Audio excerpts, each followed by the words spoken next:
space invader. I'll be a rock and rollin' bitch for you. Keep your mouth shut. Just walking like a big monkey bird. And I'm busting up a brain for the world.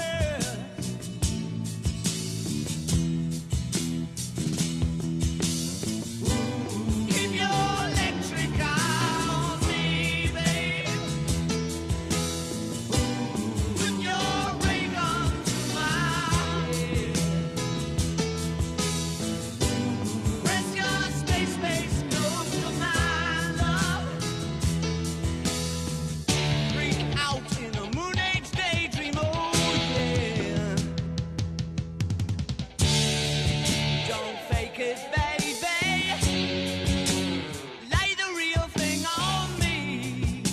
The church of mad love is such a holy place to be. Make me, baby. Make me know you really care.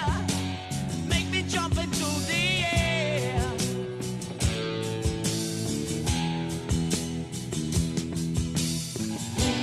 Keep your electric eye on me, babe.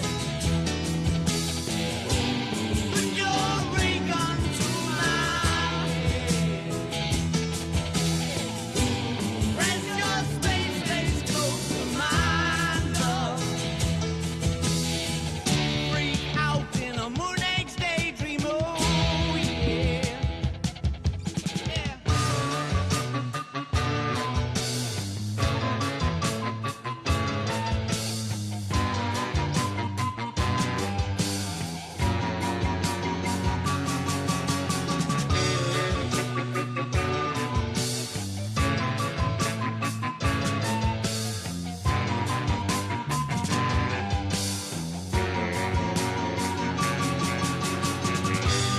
Keep your electric eye on me, babe.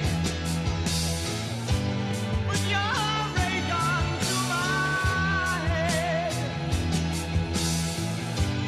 Press your space close to my love. Freak out in a moon age daydream, oh. Keep your electric eye on me, babe. Put your ray gun to my head. Press your space close to my love. Freak out in a moon age daydream, oh yeah. Freak out, far out, in out.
Hey friends, Sean Daniels, Artistic Director, Arizona Theater Company, and playwright of The White Chip.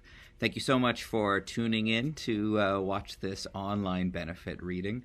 You know, the cornerstone of recovery is the same as theater, that we gather in a room, often with people that we don't know, to hear stories told, to feel a little less alone in the world, or be reminded that other people have faced the things that we're facing, and they have done it with triumph or tragedy, but that we're not the first to go through this, and we're not alone in the world. And right now we can't do that, right? We can't gather together to be able to connect with each other. So we all wanted to put together this reading of The White Chip just to be of service, to be able to say, if you are at home and you're struggling, or you feel like you're the first person to go through the struggles that you have, or you just wanted a good piece of theater, we wanted to be there for you.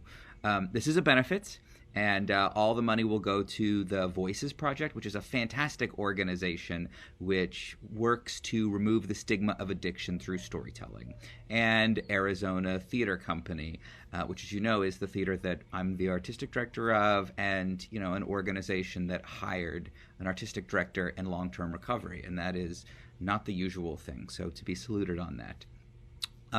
It is a benefit. But, as always, we need you more than we need your money. So if you know of someone that this would be helpful to, or just someone that you want to pass it on to, they can watch it between now and May 15th.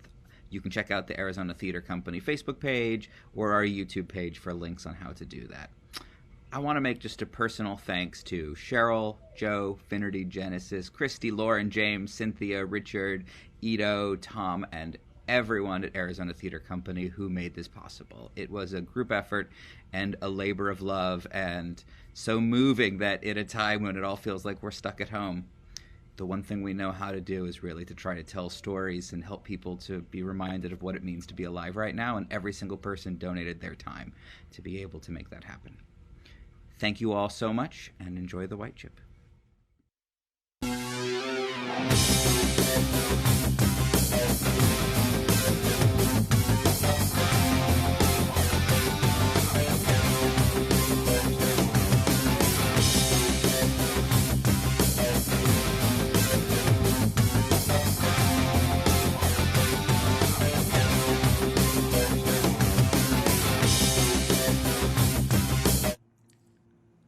I'm 12 years old when I have my first drink.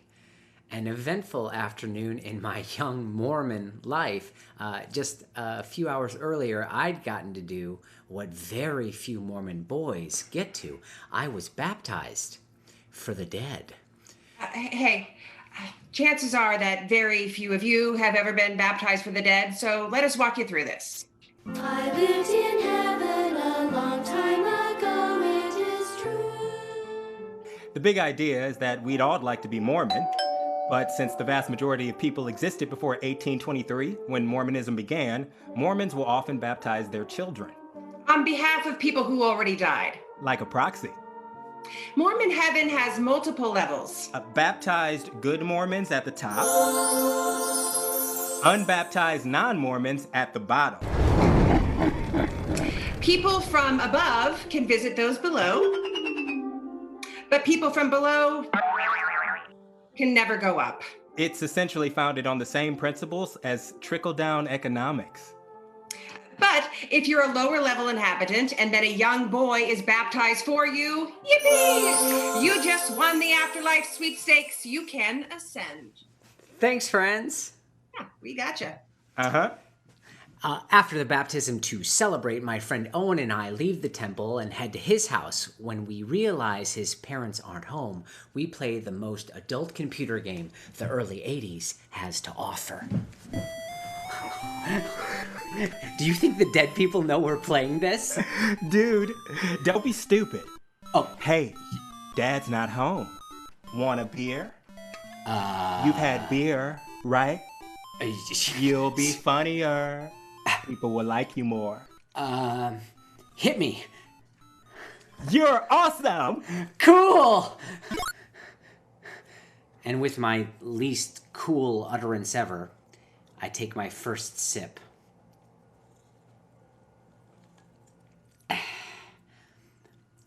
It tastes terrible.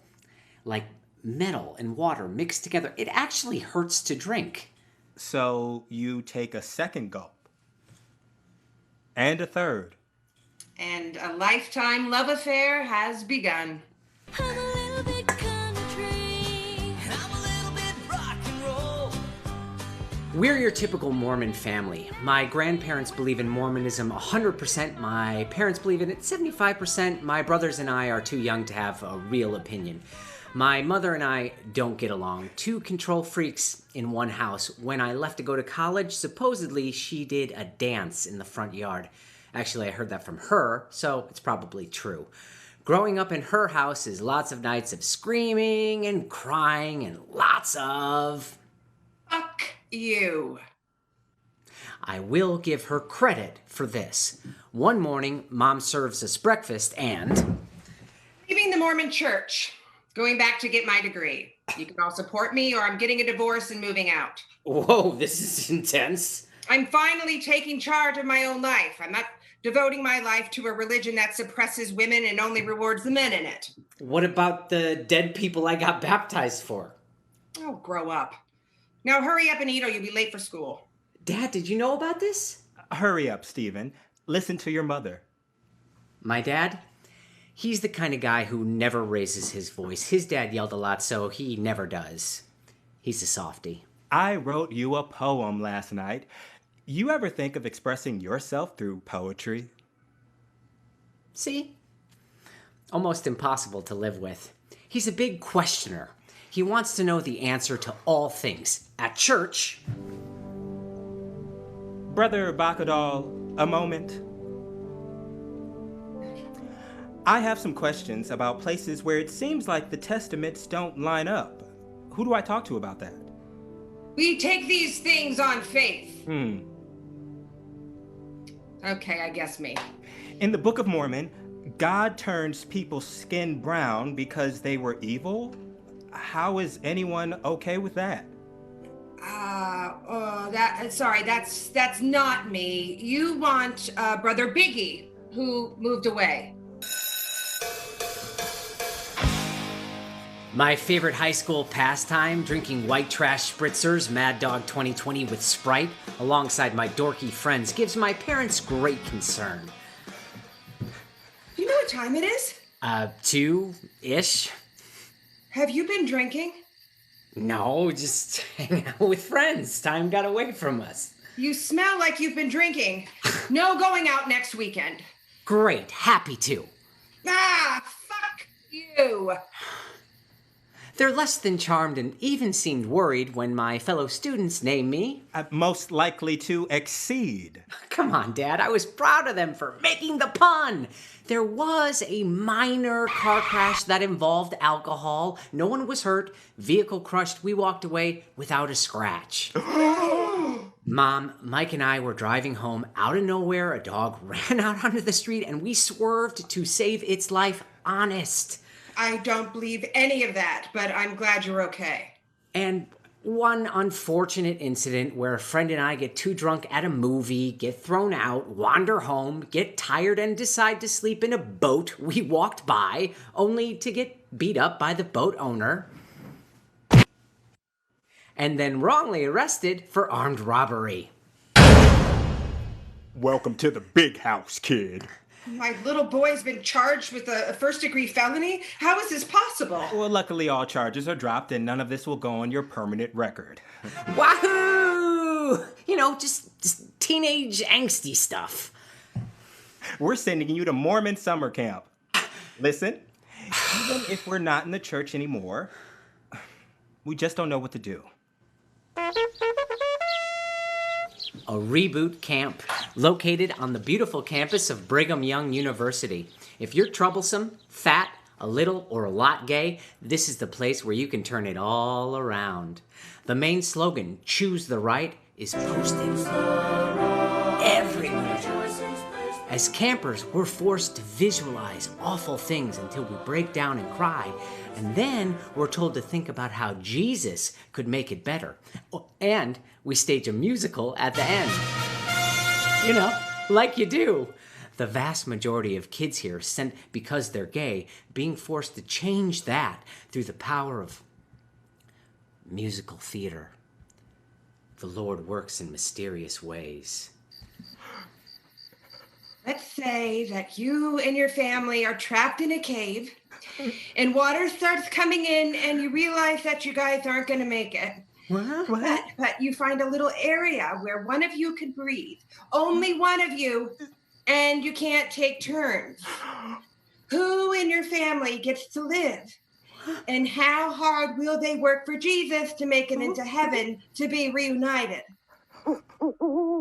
I would say that it's emotional manipulation. The only thing that stops me from remembering them poorly is that once I get to college, this same technique is used in every acting class I take. We talk, we weep, we hold each other. I have no idea what any of it has to do with acting, but I always feel great after each class. And of course, at the end of the semester, we stage a musical. Like you do. And that college is Florida State University!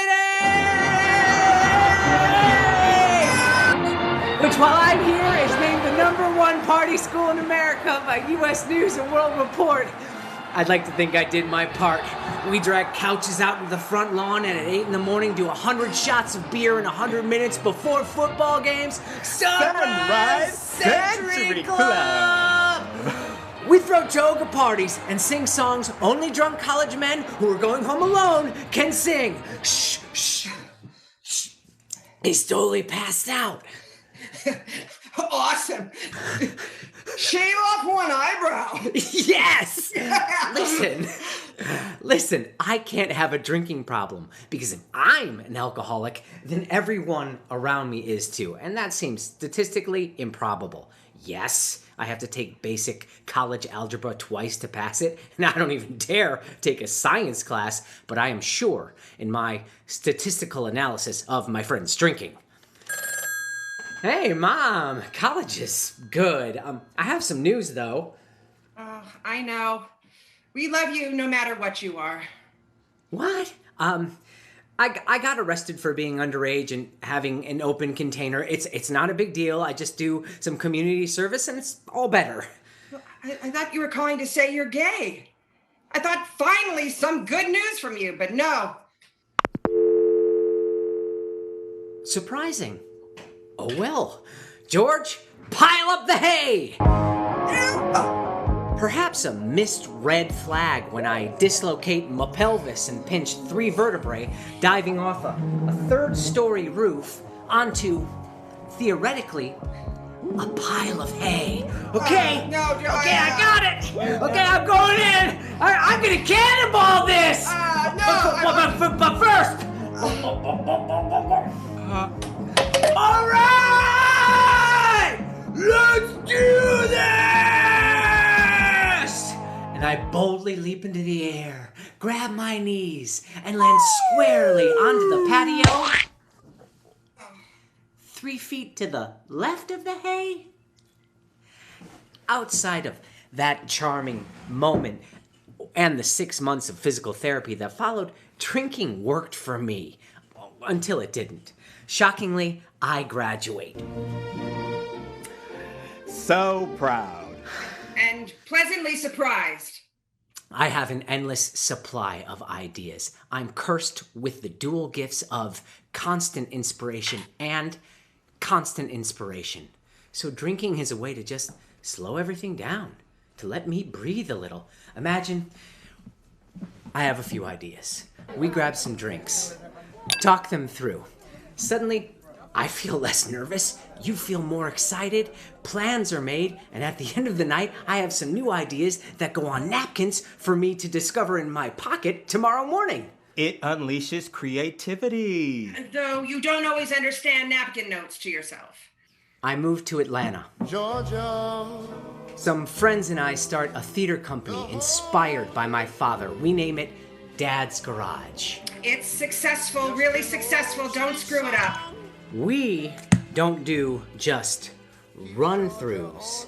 We do what we call rum-throughs, where you have to drink or smoke whatever your character drinks or smokes in the show. Who's afraid of Virginia Woolf? Now I know. It's my liver after that rehearsal. You're starting to work all over the country. Don't screw it up. You win Best Director multiple times in multiple cities. Does that sound like I'm screwing it up? I don't think so.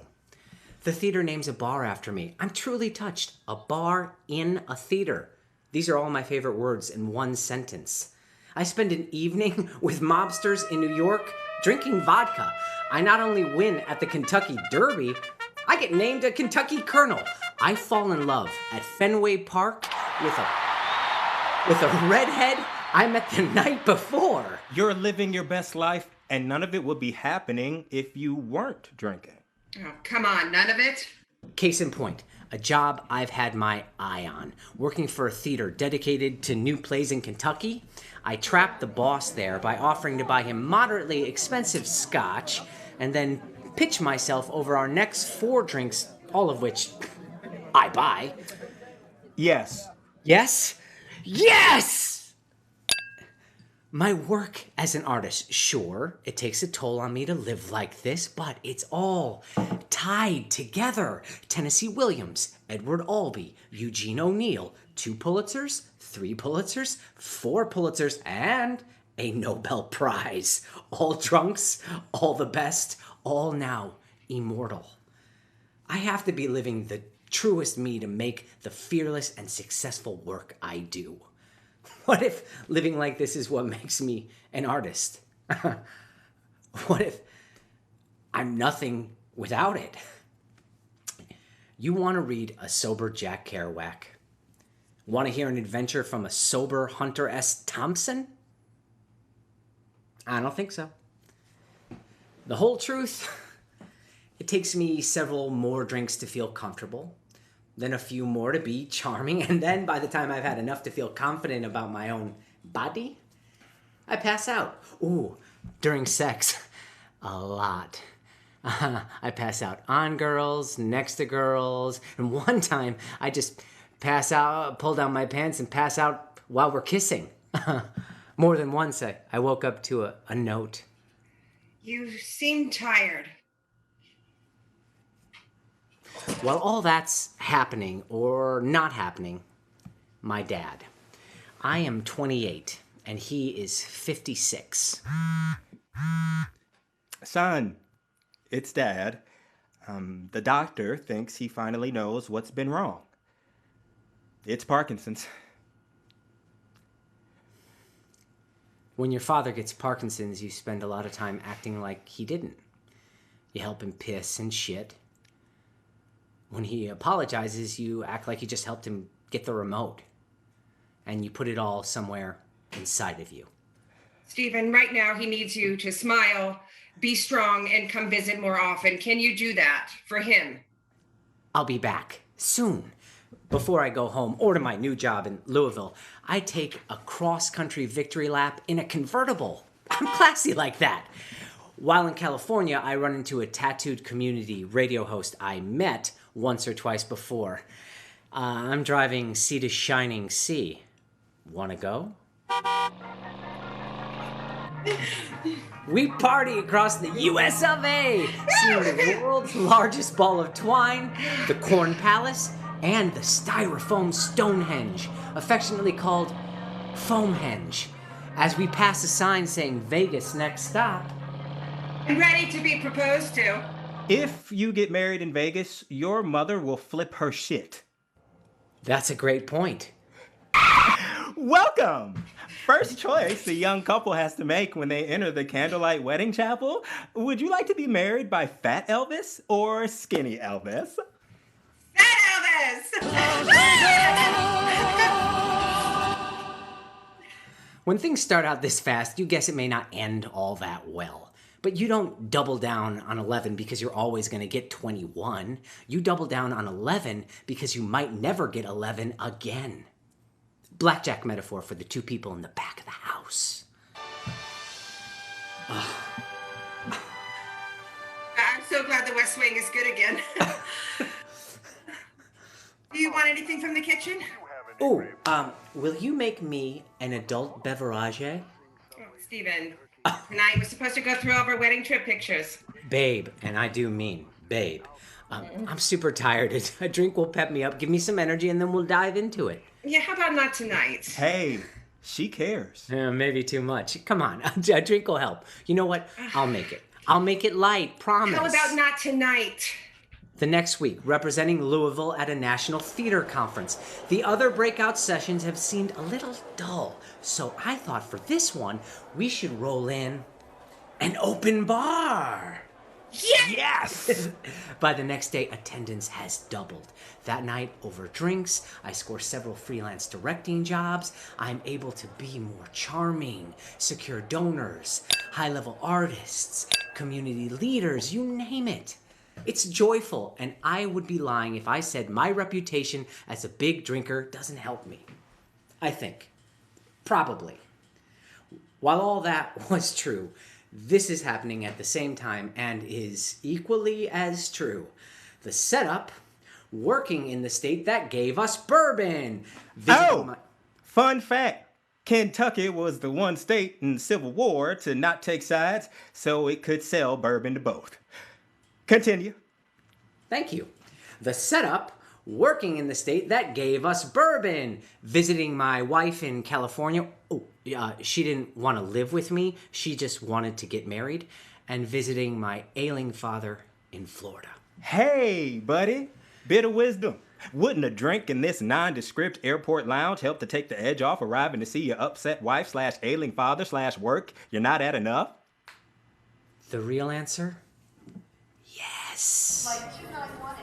I love an airport bar. Any airport bar. All airport bars. It's lost time.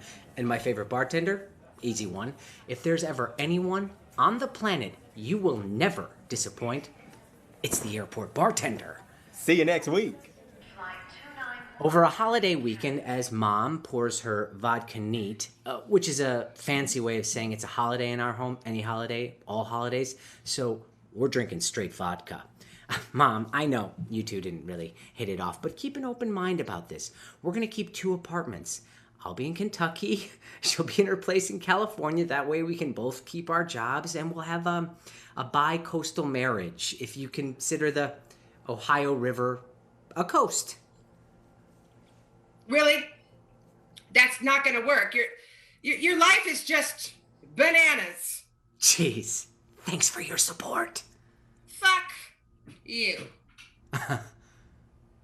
The part I don't tell my family, my wife and I decide to have an open relationship. Though, to be progressive and smart, we set up some rules based on advice once dispensed to me by one of my favorite airport bartenders. Hey, buddy.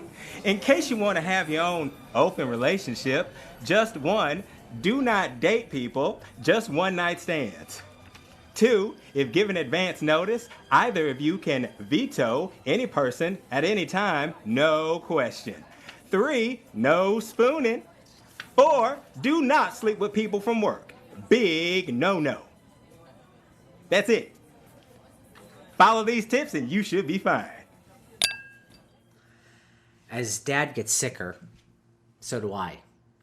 As phone calls become harder for him, so do they for me. As his speech slurs, so does mine. The truth of what's happening to him is too awful, so I start to sink with him. I wake up in the middle of the night. I have a terrible hangover. Without thinking, I reach for my drink, which I left by the bedside table, finish it, and pass out nice and happy. The next morning, I'm a little weirded out by the memory. It happens again a month later, and this time I wake up feeling really woozy from it, so I make a small drink before getting in the shower to settle myself. You will be fired if they find out you're drinking in the morning, even in Kentucky. You're charming. You're an artist. You're expected to be eccentric. If anyone can fake it, it's you. Morning, everyone! How we doing? Mike Kasser, busting out the Gryffindor scarf. 10 points for you. I love it. Hey, friends, let's have a meeting. I've just gotten away with some early morning drinking. Then lunch with a few, and I'm great. I'm stressed and successful. It's justified. The next day, I don't do that again. That seems smart. But now, it's more and more. Earlier and earlier. Hey, buddy. Wouldn't your hangover go away with a cocktail or two? You now have to drink to not feel horrible. But you now consider Bloody Marys a vegetable.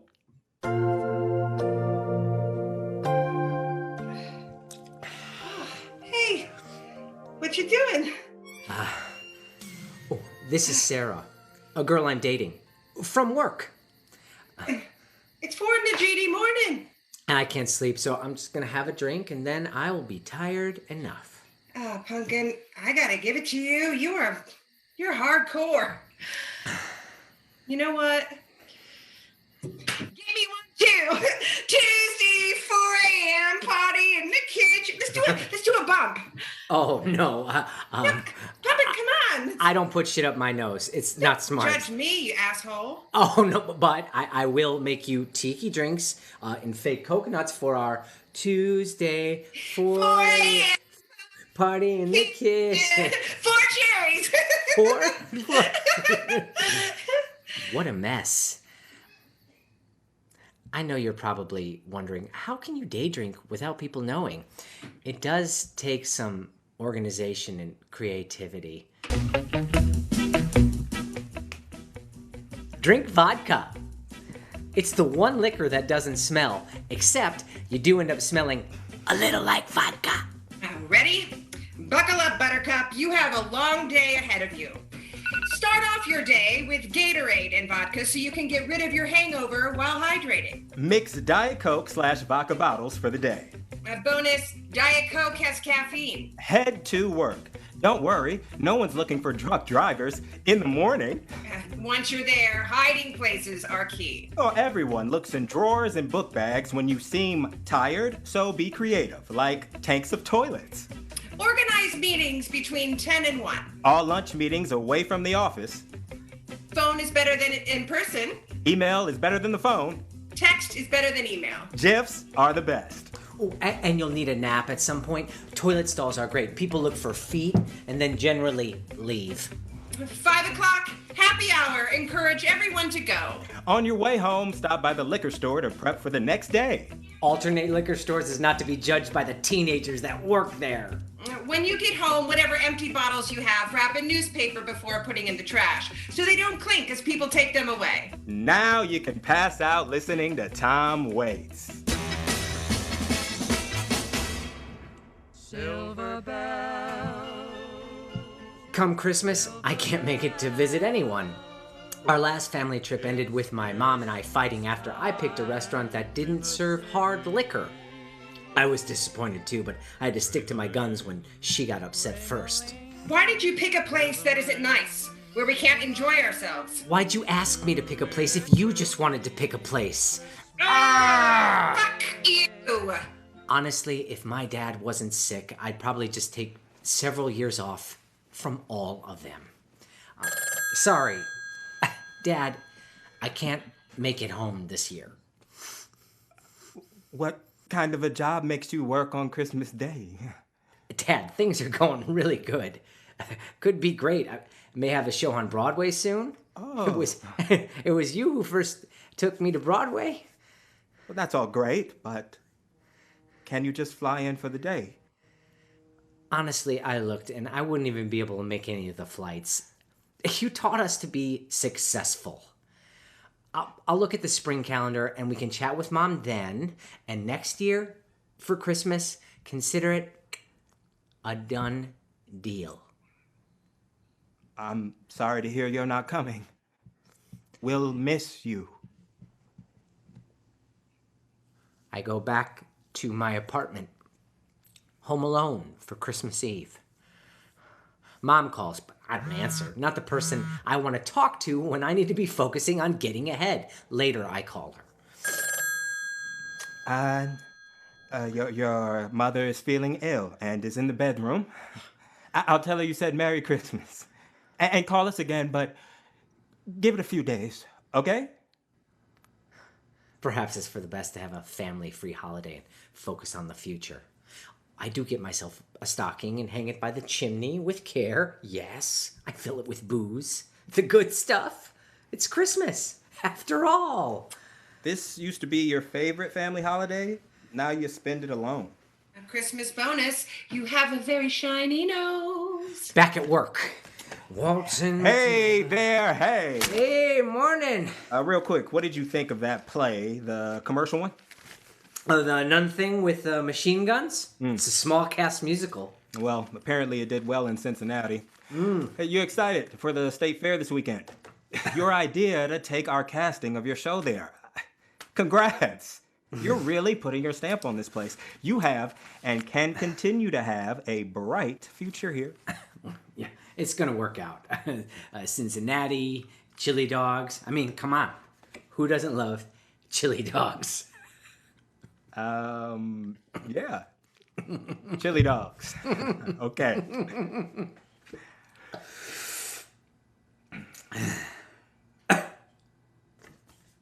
Oh, yeah? How do I say this? Are you okay? What? I appreciate you asking that. Yeah, I'm fine. I have a lot going on, and today is a tough day. Actually, I recently found out my dog, Francois, has cancer, and it's screwing with me a little bit. But I really appreciate you asking. I'm good. No need to worry. You let me know if you're not okay. Thanks, but I can't imagine I need to do that. Just right. He couldn't tell, could he? Charm my way out of that one. I black out while driving home and drive headfirst into a telephone pole, totaling my car.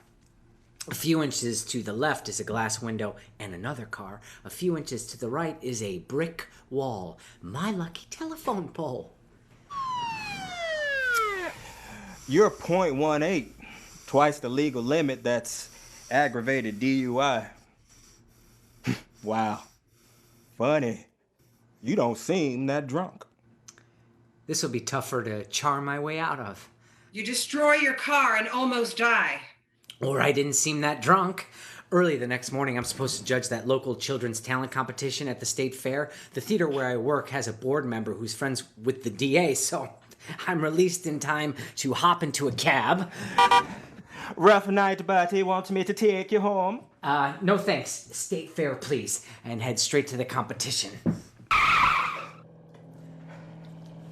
Now, normally you would pick a different outfit for going out on a bender than you would for judging children at a state fair, but time's of the essence.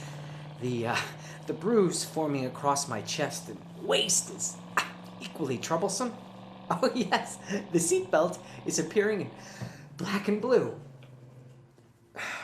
You're going to arrive to a work function looking like a mess and smelling like prison. But you're going to arrive.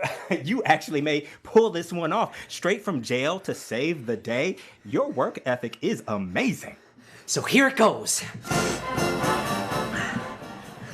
As she has done many times, my friend JC from work is there to help smooth things over for me. So glad you're okay. Let me see you. Thanks. I need you to go and tell the parents that I was late because I was sick, but you just saw me and I look better, okay? Oh, sure. Don't worry. No one suspects you're coming from jail. and you can help me keep it that way, because that's what friends are for. Keep shining, keep smiling. Hey, you friend. And you can friend. always shine on me. No one is going to judge you. No one's going to judge you for this. They're just going to judge you for what you do after this. Just what you do with this. You understand? I know. It's a great wake-up call. After the competition. Thank you, Mr. McAllister. Congrats, you're going to be fantastic in the show. I promise I'll make you proud. Thank you, thank you, thank you. We're happier than a pig in shit. I just knew he was so talented. And that family will have that photo forever. shortly after my boss calls me in, I assume to reprimand me for my arrest. Listen, I know some things need to change. Oh, good. I'm glad to hear you're taking care of what you need to. Did you see your review in the paper this morning? Congrats! Excited donors have been emailing all morning. Now, they made a celebratory gift, so I told them you'd swing by tonight and thank them in person. Show them a good time. Problem dodged. Off to a donor dinner that evening. One where, in good Kentucky style, each room has an omelet bar and a mint julep fountain. Yes, the bourbon pours constantly, and you just fill up a glass when you feel like it. It would be rude not to. They're donors. Gotta keep moving. I take a little vacation with my wife up to her parents' cabin in upstate New York. The distance has been tough on us. I cannot let my mother be right about this marriage being a terrible idea. An opportunity to dry out and reconnect. We're here. This is exactly what we need. I discover they have a liquor cabinet up there. She'll divorce you if she finds out you're secretly drinking. If she doesn't catch me, I'll still seem the charming guy she met, not a sweaty, itchy mess. Over 3 days, I secretly drink 2 bottles of gin in successive tiny gulps each time she's in the bathroom. Let's try again. We take a trip to visit her family in Arizona. I pack a bottle of vodka in my suitcases. I don't know where we'll be. I have to crack it open and drink straight from the bottle as soon as my suitcase comes off the conveyor belt. It occurs to me that she may look in my suitcase at some point during the trip. I think, well, then she'll know. And then this can be over. But she doesn't. So it isn't. The vodka runs out the first night, and I get physically ill right before the big party the next day. I need you to listen to me, okay? Just say that you're exhausted from work, so you need to sleep in the guest bedroom. I'll tell everyone that you're crashing now that you're on vacation. Actually, I saw they had a lot of wine out there. Maybe if I just had a few glasses, I'd feel better. You're not listening. You know, you sold me on a good time party girl. When do I get that again?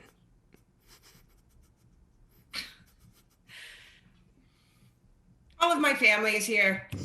Aunts, uncles, cousins, they won't understand. You're just sick from working too hard and can't join us.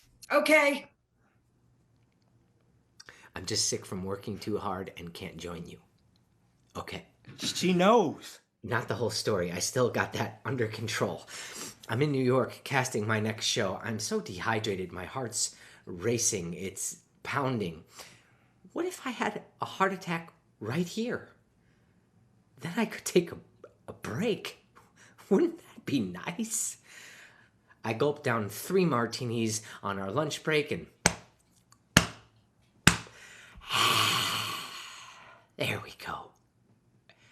Takes a lot to calm my heart. Congrats, Stephen! The actors were impressed with how fun and open the audition room was. Looks like you'll get your first choice on each role. Great work. Thanks. Gotta keep moving. I'd forgotten to eat dinner. I wasn't the drunkest one there. Sorry, I got a little wild at brunch. Daylight saving time does that to me. I can't come to work today. I have to take my cat to the vet. He got a Dorito stuck in the roof of his mouth. Just feeling a little seasick, airsick, horse-sick. The glue they use on these puppets does not agree with me. Yeah, just woke up to discover I need 7 face stitches. Sucks getting old. Francois' cancer is acting up, so I'm gonna work from home. So I'll email you. Oh, you're probably smelling hand sanitizer. I just put that on. I'm so sorry. I really thought this was our Airbnb. I must have written down the address too quickly. Sorry. My grandma died. I think I had an adverse reaction to some new medication I'm taking. Sorry. My other grandma died. Yeah, my hands sometimes shake. I had epilepsy as a kid. Sorry. Francois' grandma died.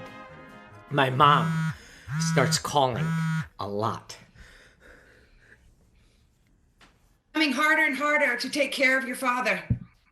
He's fallen several times in the middle of the night, and I'm not strong enough to lift him. I have no choice but to call 911. Could you come for a visit? For a spell, for a week? Anything would help. Mom, I wish I could, but I don't have a job like that. I need to be here. We need to hire a service to help. He's your father. He needs you. He doesn't need me to throw away my career.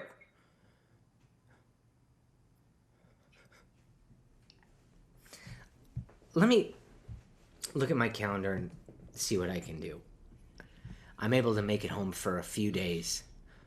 When I see how bad it is, I call my brothers. Dad's worse than we thought. I think we need to start calling him every week to check in. We've been calling every week to check in for years. I asked my mom, he was walking last summer when I was here. When did he stop? That was 2 summers ago. We didn't see you last year. And frankly, it made it easier. And a month of hard drinking. So, backstage, another opening night. Steven! You hear that? They are loving it. Non-stop applause and laughter. Stop. It doesn't matter. It's out of control. I'm taking you off your next 2 shows. What? And if I don't see drastic, quick improvement, I'm taking you off all of them. Okay. Okay. Okay, you're right. I needed this. I can see that now. You probably saved my life. Oh, well, good then. Holy shit, I'm busted. Yeah, it was only a matter of time. What? Has it really been that bad? Yeah, it's bad. You're slurry, you disappear, you lie, you're unreliable. People are talking. No, our biggest donors hawk booze and pills. I cannot be a drunk. The people of Kentucky expect you to be able to hold your liquor. Well, then quietly get some help. I will. I am. Going to an AA meeting tonight. Just tell people I'm ill. Flu. Brain fever. No one will believe me. No, everyone trusts you. Not about this. Listen, I'm only going to get worse unless I get some help, which I'm doing now, starting tonight, really because of you. Stephen. But if I lose my job, I lose my insurance. Oh, okay. I'll say the doctor finally pinpointed what it was, and the MRI caught your brain thing early, and you seemed really good last time I saw you. Perfect. You're perfect. I couldn't do this without you. An AA meeting room. This is the most important chip. This is our white chip for anyone who has 24 hours or a desire to stop drinking. I'm thrilled to find out that they reward you for just wanting to stop. In fact, they do my favorite thing. They applaud. Congrats, friend. I'm excited for you to turn your will and life over to the care of God. Yeah, God. Yeah. I'm a recovering Mormon, so I'm probably not going to do that part, but thank you. It feels good to get the encouragement. They believe in me. I do a little AA, a little self-will, get my driver's license back, complete a court-ordered alcohol awareness class. I am now certified in being aware of alcohol, and I'm so focused on getting through Christmas that I make it through with flying colors. Yeah, for me! And then with 70 days under my belt, walk through an airport, stop to eat at an airport bar. It's the only place to eat. And next thing I know, I'm on a 7-day bender. Boo for me. I can't go back to work again drunk, so... This is the most important chip.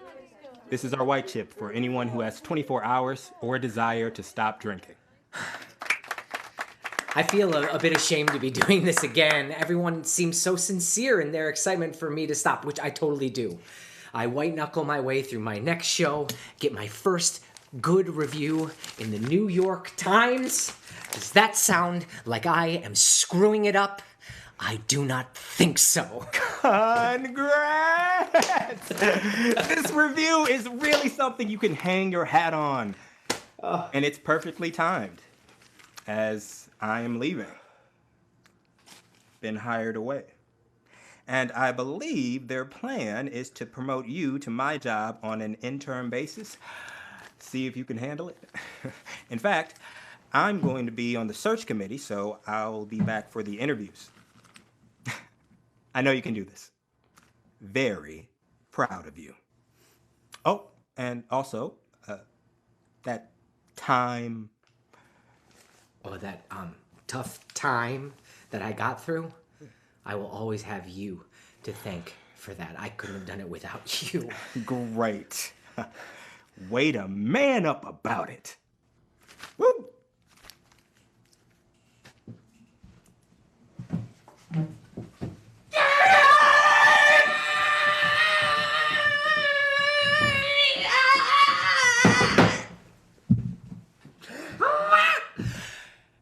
In charge of lots of people. Calling the shots. Looks like I finally turned this story around. Curtain. Curtain. No? No curtain? Okay. Day 70. An out-of-town business trip, and I get drunk. But I'm able to stop as soon as I'm back. I learn and start to keep all my relapses out of town. Maybe they aren't relapses if they happen out of town. Ooh, sex without alcohol. Can you imagine such a thing? I actually can't. Without booze, how do you flirt? How do you get the courage to go in for the first kiss? How do you get your pants off when someone's watching not hot? So I only have sex when I'm relapsing. Hey, new rule. Anything you drink in an airport doesn't count. Hey, that's not a thing. Then the country music portion of my life begins. In April, my dog, Francois, dies. Really. A moment of clarity. I won't miss out any more on time with my dad. I haven't been able to stand his slurring lately. It makes me uncomfortable, so I've been getting off the phone quickly, but I'm going to show up now. I book a plane ticket. You're coming to visit. What a nice surprise. We'd never say no to that. A week before I go, my mom calls. Repeatedly. I eventually answer. Your father's face was blue by the time I got to the emergency room. I drove as fast as I could, and I just kept screaming, "No, not yet, Dan."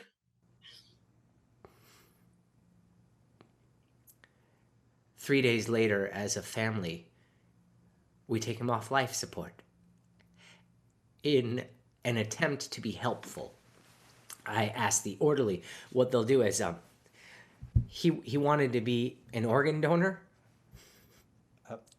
Parkinson's patients don't have any useful organs. Oh. Okay. After years of watching him being embarrassed and fade away, the fear in his eyes, this is what he gets. Of all the truly terrible people in the world, why my sweet father? Who the fuck does that? What kind of God does this? I was going to show up this time. He knew I was going to show up this time, right? I come back to Kentucky. Oh, it's Father's Day. I miss 3 days of work because I'm drunk, and then I decide to go to a staff retreat. While stumbling to the shower, I hear some meowing from the next room. It seems, in my blackout, I've adopted 2 cats from a nearby shelter. There's litter, food, a lot of catnip, and a thank you note. While the rest of my world may be crumbling, nice to know I remain a responsible animal owner. At the staff retreat, I am so wildly drunk that I must excuse myself and go to the ER. Once admitted, the doctor asks, Odd symptoms.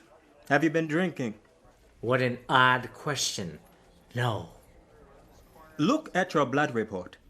You have an alcohol level of 0.32. 0.4 is what coma starts for most people.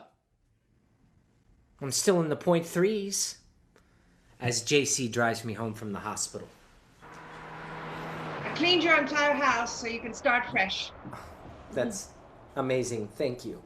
Now, what do you say we find you a place where you can dry out, a facility? You don't approve of the vodka diet I've been on? So far, I've lost 3 years. Stop it. This isn't funny. I know. Seriously, I can't miss any more work. You need professional help. It's different this time. I saw an ad for an outpatient treatment center. I talked to several doctors. I'm going to sign up as soon as I get home. Well, now, you need more than outpatient. Well, let's be honest. You're not really helping if you're trying to talk me out of following doctor's orders. Well, how do I trust that? You know my father. He You never... make everything about you and your alcoholic father. Can it just be about me for one moment? The one moment I'm coming home from the hospital?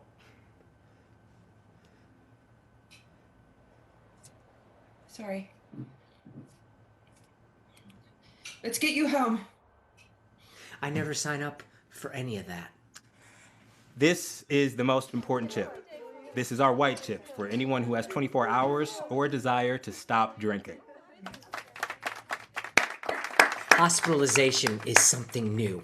Scares me straight. I take my chip and am more determined than ever. It works! 5 days in, I feel good. I head to a Mexican restaurant for lunch. Oh, get out! No one makes good choices in a Mexican restaurant. I order queso and a margarita. Ah! Don't worry, just a small one. I wake up 7 days later having shit the bed. Literally. This crosses the line. Even for me. I check myself into a detox center. 36 hours to get back on my feet under medical supervision, get healthy, and then I can be back to work on Monday. No one will notice. While at detox, I call my wife. I haven't heard from you in a week. I'm leaving you. You know that. I can't do this anymore. Sorry about that. So, update. I'm getting some help at the hospital, though not as wacky as Nurse Jackie promised. Yeah, stop it. I don't care. I have to leave you. There have to be consequences to this. I'm working on it. I don't care. You're going to end up homeless under an overpass. You watch. Why are all my husbands addicts? Why me? You were married before? Hello? That's the only number I know. People divorce you. Oh, JC, I know her number. She doesn't pick up. She always picks up. I call again and again, straight to voicemail. Friends leave you. I shuffle back to the TV area. They're constantly showing Groundhog Day. You know the movie where Bill Murray repeats the same day over and over again until he figures out how to be a better person? Yes, they show Groundhog Day on repeat. Someone who was in because she was crazy notices I'm sad, reaches over and holds my hand as we watch Groundhog Day for the 3rd time. When you leave detox, everyone says, I hope you make it. you realize they're not talking about success. They're talking about staying alive. I take a cab home from detox since no one is left to call.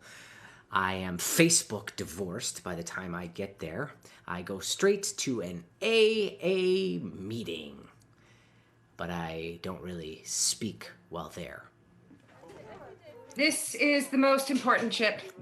This is our white chip for anyone who has 24 hours or a desire to stop drinking. I feel like a fraud. I try not to make eye contact as people tell me how happy they are for me. Dog, wife, best friend, father, all gone in one summer. I actually think that is a country song. If only I had been audited, I could have had the stressful life event rock bottom bingo card blackout. Bingo joke for the two people in the back of the house. Trying real hard this time. Honestly, I make it 16 days.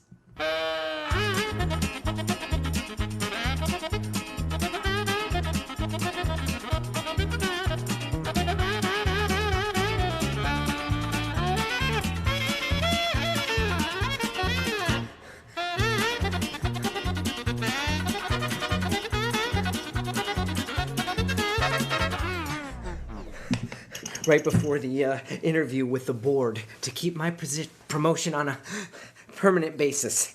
Pull it together. It's my career. Speak clearly. Be charming. You can do this. You're going to look back at this as that crazy time you went in drunk and got away with it. You need to call in sick. What other choice do you have? They've been looking forward to this. How will they will know if you go in drunk. Ah, this way you can be fun and casual. The job is practically yours. Yes, let's go. I only make it a few steps out of the elevator before my old boss sees me coming. Hell no! You can't do this. What? Go home. We'll tell them you're ill and see if we can reschedule this. Why? I can do this, thank you, but no worries. You can't! Now let's end this quickly while there's still time to reschedule everyone for another day. Thank you. Geez, okay, yeah. There's just been so much going on with my dad and everything. Let's just get you out of here. In the elevator going down, I think, wait, what just happened? I've been planning this day for years, so I decide to be bold. This is the day I save myself. I hit the 17th floor button and head back up. Hell no! You can't go in there. You'll embarrass yourself and all of us. Now, I can do this. I got this. Yeah, for God's sake, Steven, you can't. Now, get out of here. Don't do this to us. The next morning, I'm terrified they won't fire me, that I'll have to keep living like this. Before going in,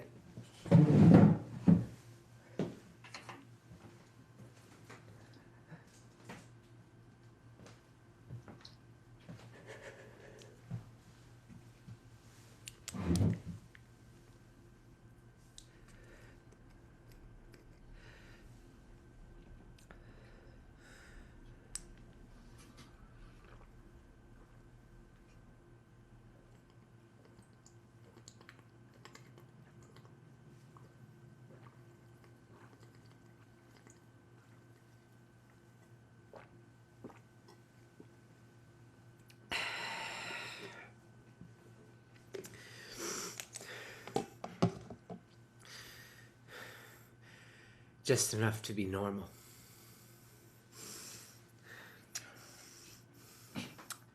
This is tough to say. You clearly aren't in a place to do your job, as we talked about last month. I want you to get better, but we can't have you here anymore. Honestly, I don't think you were ever serious about it, or you would have just stopped. Exactly 5 months to the day after my dad had passed, the dream job that I wanted, got, and was great at, gone. And I can never return, not even to this town. 17 shows directed, the #1 best-selling show in the theater's history. Years of community support. No one will remember any of that. I need help. How could they do this to me now? They go on to restage my work and concepts for years without any credit or payment. I don't say anything or report it to my union for fear that someone will ask why I'm not there. And then my biggest fear, the truth will come out, the real truth, that I did this. My career is over. I had the world given to me and I threw it away. No one comes back from this. Does that sound like I am screwing it up? Also, anyone want to adopt some cats? It's October 11th. I look at the calendar to see how many days October has in it.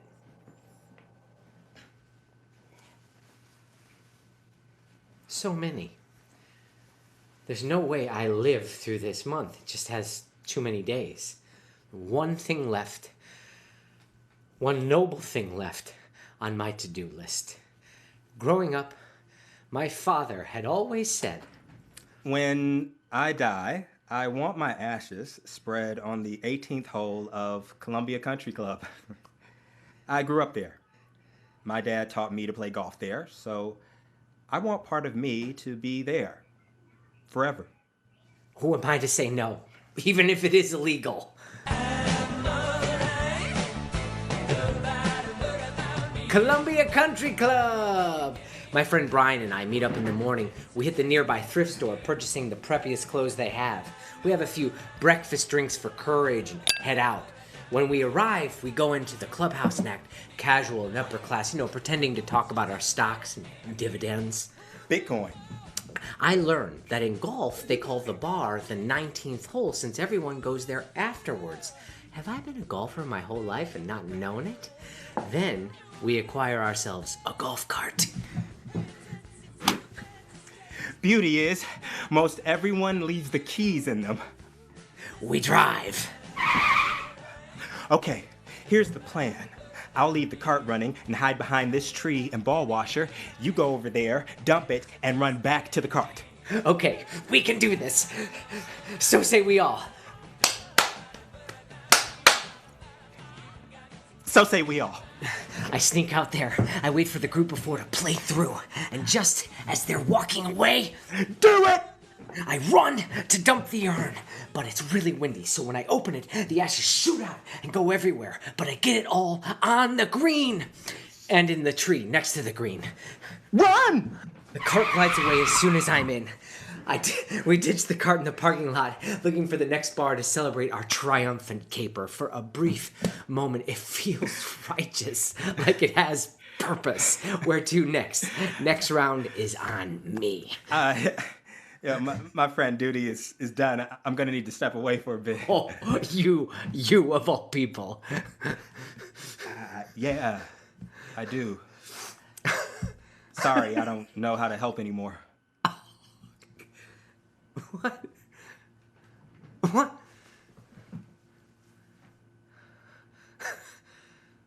Oh. Fine. I'll have a great time alone. Actually, I prefer it. You know what? My dad died. So the least the world can do is let me sit here and enjoy this drink. I'm owed that. I deserve this. Around drink 11, it occurs to me I'm not even pretending anymore. No more tricks on how to look sober. I'm just a drunk. This is me. I have to keep drinking forever. I'd get sick if I didn't. It's not gonna ever let me go. The bartender cuts me off and tells me I have to leave. What did I do? Walking back to my hotel room, I stand at the intersection, watching the cars whizzing by. I consider stepping out in front of them. Just think how happy everyone How would you be to can have stop you gone. disappointing them. I had stopped dragging them When all was down. the last time someone How nice smiled would it to be see to you? stop being a failure? I almost do. A few times. I call the woman I know doesn't like me, but loves me enough to answer. Fuck you. My mother. I don't know what to do. What do I do? It's okay. I'm just grateful you called. Are you someplace safe? No. Now I need you to listen to me. It's only a few hours till morning. Can you get home? I think so. Do that for me. I'm staying on the phone with you while you walk. Okay. I'm doing this with you, okay? Okay. I'll get you a plane ticket. I'll find you a rehab center. I will get you some help. Okay. We will get through this night. I make it back to my hotel. Mom, I need to sleep for a little bit. Yeah, I know. It's okay. Just leave the phone on next to you. A few hours later, I wake up. Mom? I'm here.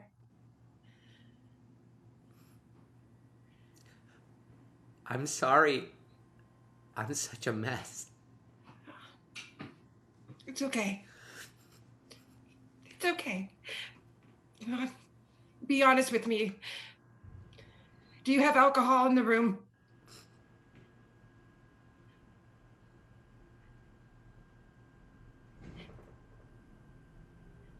Yes. Get up.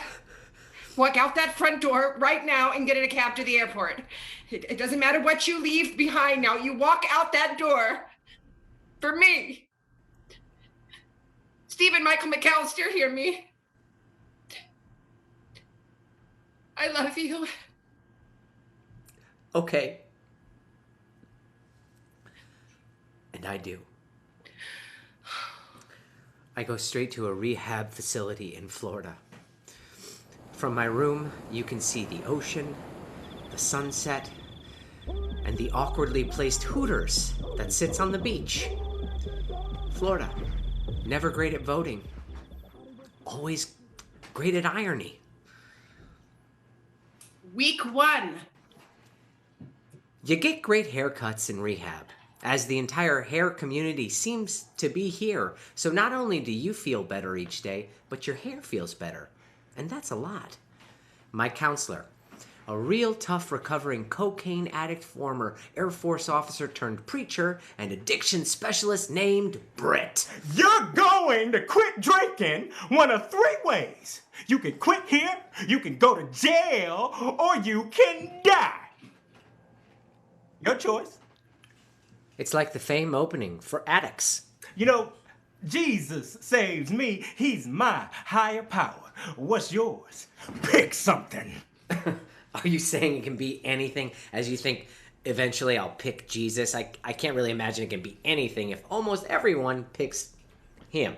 Something bigger than you. Alcohol was bigger than you, right? I guess. I guess. Alcohol owns you. You do whatever it says. It gives you a craving, and you rush to take care of it. The real question is, are you gonna buck up and beat this? Step 1, pick something bigger than you. Just saying it could be Jesus. I'm confused. You're not confused. You're fused with your kind.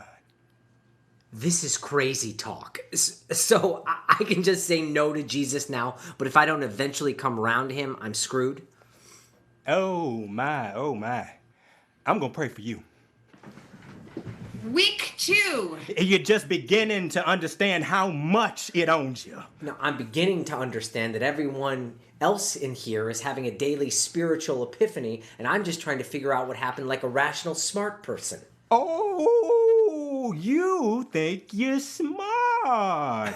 That's good. You probably are. Just know that we bury the smart ones all the time. Then tell me what it is. I try to stop, I think it through, then I find myself in a bar and it's 7 days later. It makes no sense. You thought you could stop drinking by trying to stop. That's not how it works. You couldn't stop drinking because you don't spend enough time doing things for other people. I don't even see how those two are related. I know you don't see it. You ask 1,000 relapsers why they relapse, and the most honest answer you gonna get is I don't know. I know, I really don't know how this keeps happening.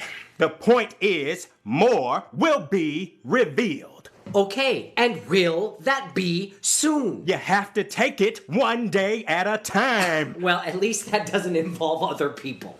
Steven, be honest. Does it scare you now? Honestly, what I'm scared about is that I need serious help. I came here as a last resort, and now I'm realizing that you and everyone here might be full of shit. Well, I guess that could be true. But since you haven't tried anything I've suggested, it may be a little early to know. So I'm doomed no matter what? As long as you stay who you are now. Yes. My first crazy morning. Nothing has happened the night before. Nothing awful, nothing eventful, nothing at all. But I sit up in bed at 6 a.m. and need to get a drink. My brain is already in third gear. I envision exactly how I can say, I'm going for a walk, and run down the street and quickly drink. The receptionist ladies love me. They let me go for a walk. Is there a place down the street? Oh, surely there is. No one will know. This is Sunday. Football. You could walk to a bar. That will be safe. I get up, walk around the room, call someone. We get our phones on Sundays. No, it's 6. I start sweating, like really sweating, buckets running down my face. I put on the air conditioner. Just Google what time the closest liquor store opens. I do. I stop before I find out. I lay on the bed. I pick up the phone again. I call the liquor store. No answer. You could get some wine at the CVS. Till then, I don't even like wine. It's just to tide you over. I think of how much fun it will be at the bar today. New friends cheering at the game. No, wait, I'll be the guy in a bar in a strip mall. This'll be different. You're smart now. I get up. I eat everything I can find. I chug energy drinks. I read 50 pages out of a book. Has it gotten hotter in here? I fall back asleep. I wake up at noon. Hey, it's noon. Everything's open. People look at you funny when you start drinking at 7. You were right. Good call. But noon, you won't even be the first one in. Cut you a deal. You can drink if you're home by 5. Or just beer after 5.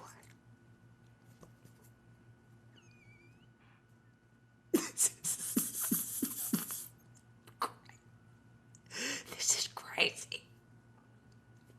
Who am I talking to?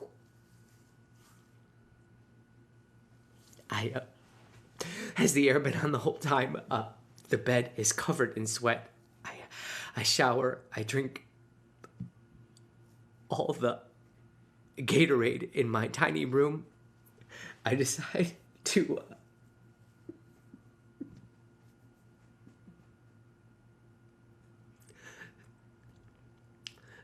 pray. And I am not a prayer. But I was told when this happens, you have to pray. So I do. Old school. On my knees for the first time since I was 15, 16. I pray the prayer I was taught, and the whole time I'm having this meta snob moment. Who are you praying to, Steven? You don't actually believe in anything. But I pray. I pray. Then I eat. Then I shower. Then I pray. Then I eat again. And then I stop sweating. And suddenly I realize I haven't thought about a drink in a few minutes.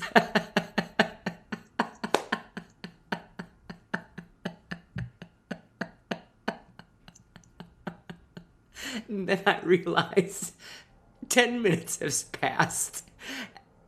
And I am fine. And I am proud. And worried when the voices in my head will return. Week 3. Well. Someone has some color back in his face. Thanks. This sounds crazy, but last night I felt the lights come back on.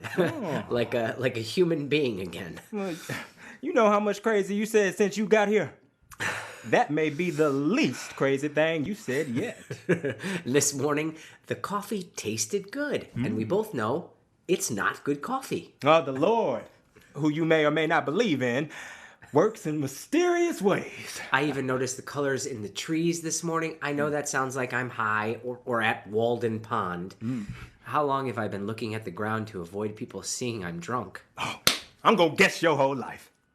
You ready to go through life with your head held high. You ready to beat this thing. Is more being revealed? What do I do now? Well, I'm just gonna keep praying for you. Hey, welcome in, everyone. Come on in. Hey, yeah. Now, as you know, each day we go around the circle. We have to say our name, our sobriety date, and promise that we won't drink that day. Today is Family Day. We are glad to have all the family members here with us. I hadn't invited mine, as why would I? But my mother surprisingly arrives. She joins us in the circle. What are you doing here? How did you know? Yeah, Britt called and thought we'd both get something out of it. Steven, why don't you go first? My name is Steven. My last drink was October 12th. Of course.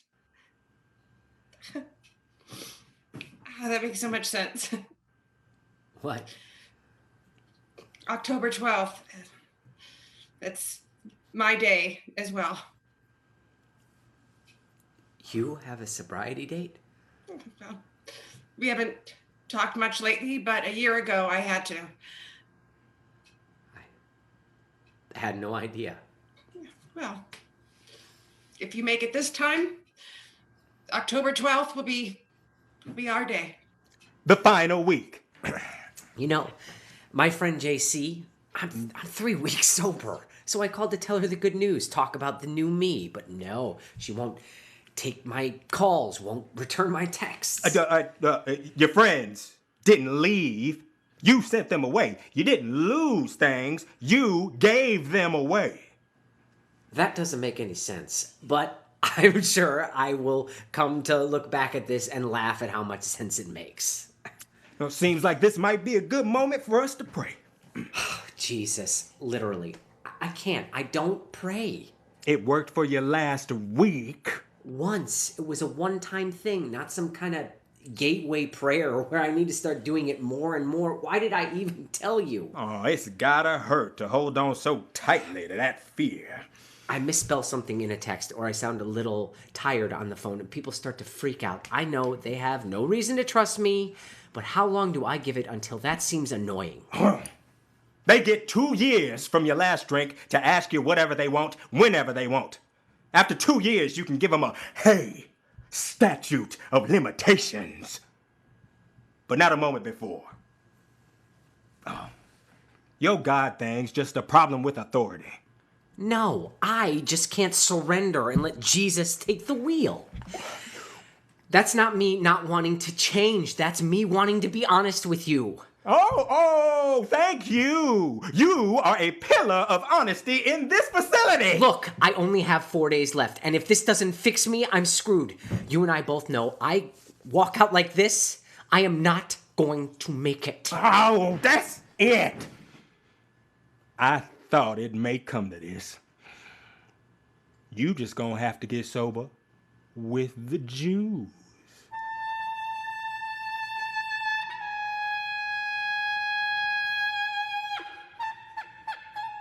Sober Jews? This hadn't even occurred to me before, but there must be, right? My first meeting with them, the main difference, they have a sense of humor. The intro you receive when walking in. Okay. Are you ready to no longer be a scumbag? Sure. Then great. Take a seat and prepare to hear the truth. Okay. Here's the truth. Dopamine is the chemical that when it's released in your brain, you feel great. The drug that's been in your brain since you were born. Your brain is always trying to maintain balance. And therefore, the more you drink, the less dopamine your brain releases. And your brain is with you all the times you snuck a drink, so when you say... Yeah, I'm quitting. I really mean it this time, really. Your brain doesn't believe you. So on day 2 of sobriety, you have no alcohol and no dopamine from your brain because it's sure the alcohol is coming. So you feel terrible. Your body is signaling you that it needs you to uphold your end of the current destructive bargain. So terrible. That spiritual awakening, most drunks feel around day 90. When they look up and suddenly the sky is blue, the clouds are pink, and everything seems like it's gonna work out, and they get on their knees and thank God. That's science. That's your brain finally believing that you won't drink, and therefore it releases chemicals, dopamine, into your brain to maintain balance. Yes. You will walk out the door and suddenly feel light and notice trees and children and feel happy to be alive, and that may be God. But it is definitely science. Just stop drinking for 90 days and let science save your life. Well, I've never made it past 70 days before. If I had held out for 20 more days each time, science would have helped. That seems like important information. Why did no one tell me? We're telling you now. Shut up and listen. I have been to detox, 4 weeks of rehab, alcohol counseling, and hundreds of AA meetings, and never, ever heard any of this mentioned before. Well, this is our way. We want you to hear everything and question everything. And if you are hearing the questions you want, question why you aren't hearing those questions. Questions. My dad would have made a great Jew. Also, kid, beware. There's a psychological term called euphoric recall, whereby your brain actually works to remember the good times of a dopamine high and forget the bad times. This is the mental condition that allows addicts to try it one more time. Yeah, or for women to remember childbirth is worth it. Don't worry, kid. Most people are dopamine junkies. They just think it's free will. Yeah, they might just online shop. Run till they collapse. Look at the Facebook constantly. Or eat delicious fried food late at night when they know they shouldn't. Me. It literally makes the brain feel better. You drank when you wanted that. Oh my fucking God. science. And I do. I think about science a lot.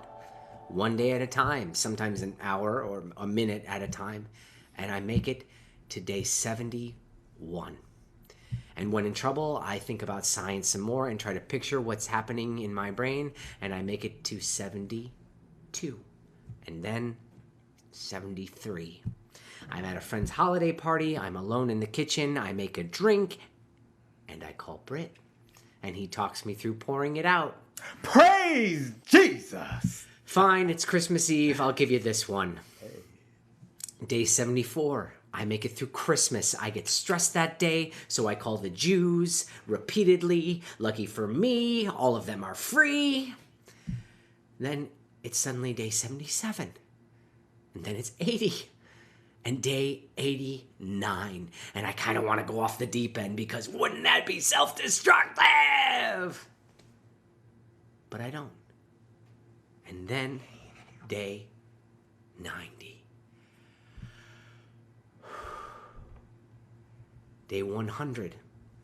For the first time in months, I leave JC a message apologizing and hoping she's doing well.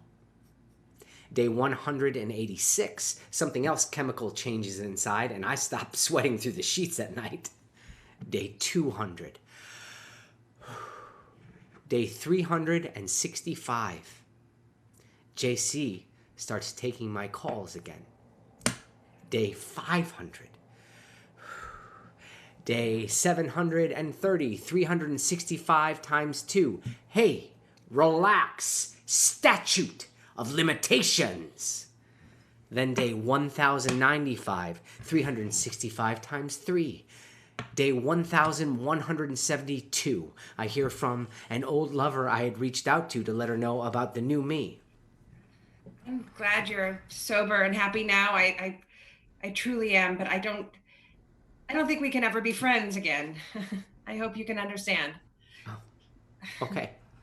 Then day 1460, 365 times 4. Then day 1826, 365 times 5.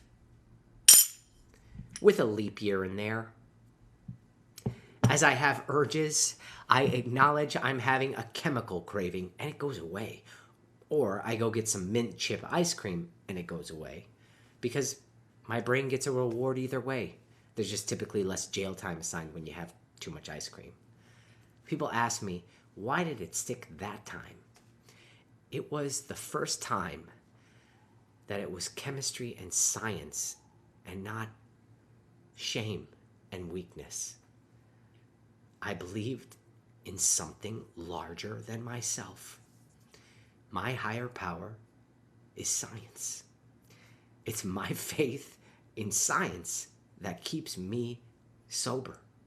Though it seems to work for the vast majority, and I never try to talk anybody out of it, ever, ever, ever, it does make you think how many people are like me and then don't make it because we lead with God and not science. Does belief in one exclude the other? After years of Mormonism, I may never again be able to do organized religion, but I have seen lame men walk and blind women see. There's a story in the Bible that used to make me angry, but now it's my favorite. After God tested Job and punished him and destroyed his friends and family, because Job never lost faith, God gave him everything back. Not the same things and people as before, but a new family and new friends and a new life. A better one, we're told. Alcoholism is the same for me. If I don't drink, I can have it all back. Not the same, but I can have it all back. And it is a better one. Oh, also, the flip side.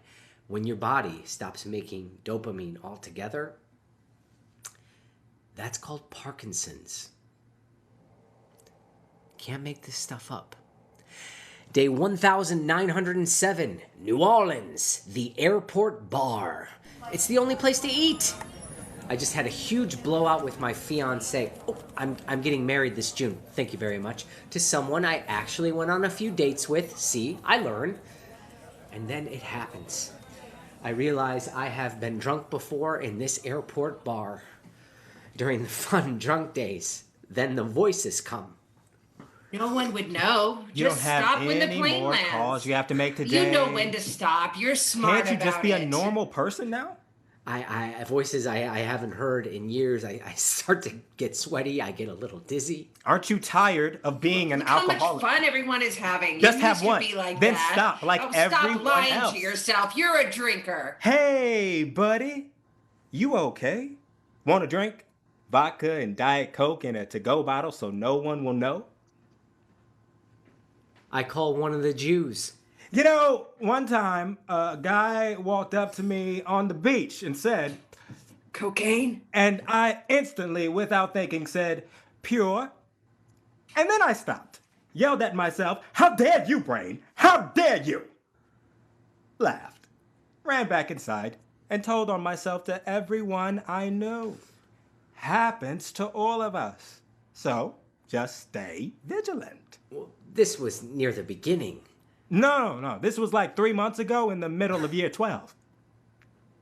I ask for my check and go sit by my gate. More will be revealed. It's true. Day 2000, my wedding.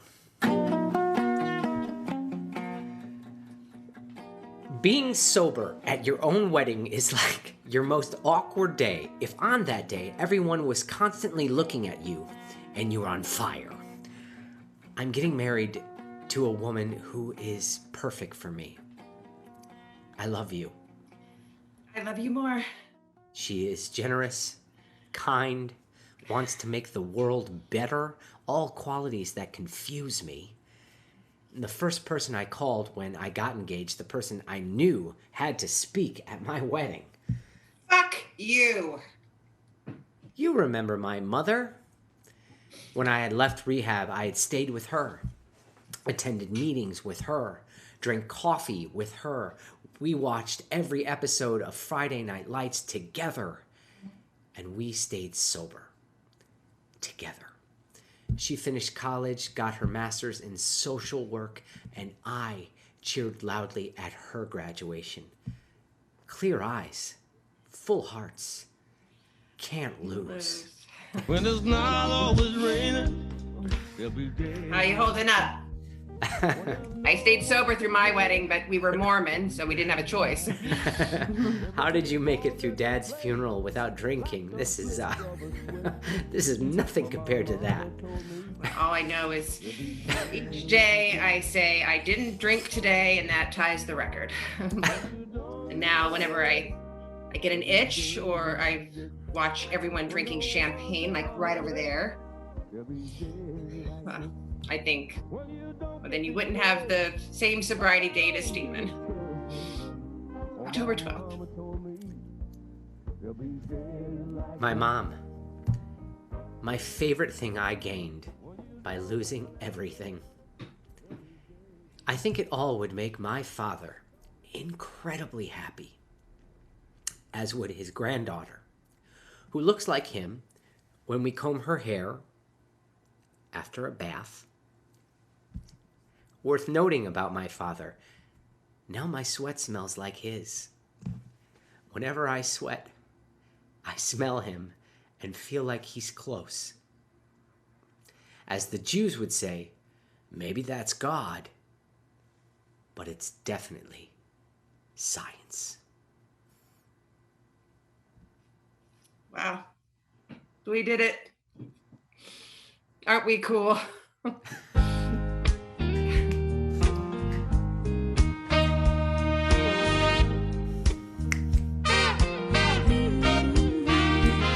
When it's not always raining, there'll be days like this. When there's no one complaining, there'll be days like this. Everything falls into place like the flick of a switch. Well, my mama told me there'll be days like this. When you don't need to worry, there'll be days like this. When no one's in a hurry, there'll be days like this. When you don't get betrayed by that old Judas kiss. Oh, my mama told me there'll be days like this.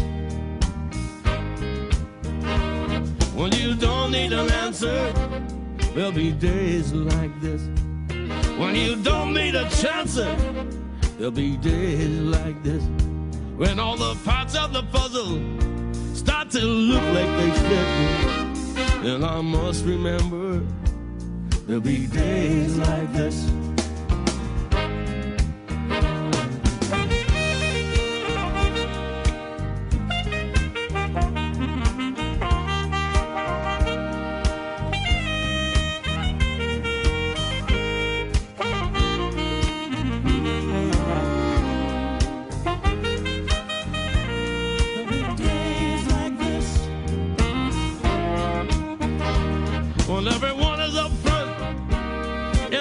Playing tricks. When you don't have no freeloaders out to get their kicks. Well, that's nobody's business, the way that you want to live. I'll just have to remember there'll be days like this. When no one steps on my dreams, there'll be days like this. When people understand what I mean, there'll be days like this. When you ring out the changes of how everything is. Well, my mama told me there'll be days like this. Oh, no, no, no, no, no, no.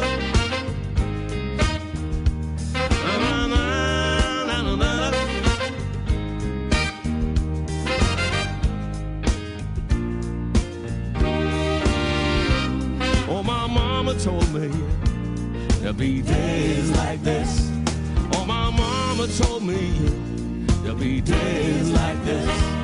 Oh, my mama told me there'll be days like this. Oh, my mama told me there'll be days like this.